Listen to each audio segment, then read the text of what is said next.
വളരെ എളുപ്പത്തിൽ ഉണ്ടാക്കാൻ പറ്റുന്ന ഒരു കുമ്പളങ്ങ പാൽക്കറിയാണ് ഉണ്ടാക്കുന്നത്. അതിന് ഒരു കഷ്ണം കുമ്പളങ്ങ എടുത്തിട്ടുണ്ട്.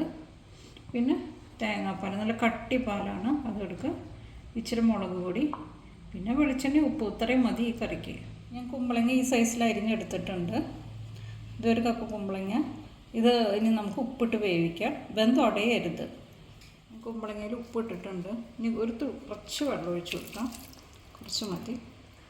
ഇനി മൂടി വെച്ചിട്ട് വേവിക്കാം, ഒരാവി വന്നാൽ മതി.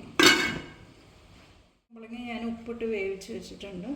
ഇനി നമുക്ക് കറി ഉണ്ടാക്കാം. ഇതാകുമ്പോൾ വെളിച്ചെണ്ണ ഒഴിക്കാം. വെളിച്ചെണ്ണ ഒന്ന് ചൂടായി വരുമ്പോൾ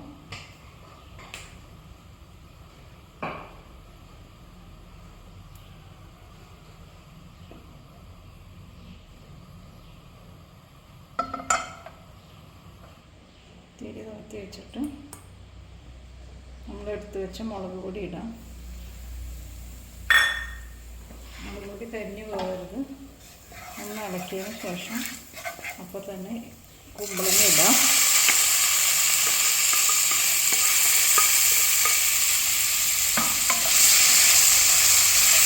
കുമ്പളങ്ങ ഇട്ടൊന്ന് ഇളക്കുക.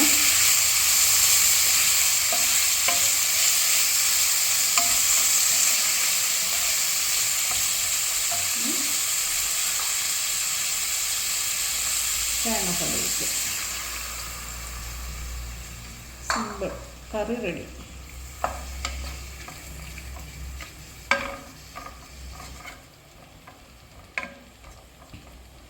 കഴിഞ്ഞു. ഇനി തിളപ്പിക്കൊന്നും വേണ്ട, ചൂടായി കിടക്കുകയാണ്.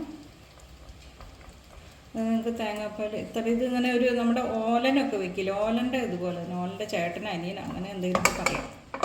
കഴിഞ്ഞു, കറി റെഡി. കറി ഞാനൊരു പാത്രത്തിലേക്ക് മാറ്റിയിട്ടുണ്ട്. വളരെ സിമ്പിളാണ്. സിമ്പിളാണെന്ന് വെച്ചിട്ട് ഇതിന് ടേസ്റ്റൊന്നും കുറവില്ല, നല്ല ടേസ്റ്റുള്ള കറിയാണ്.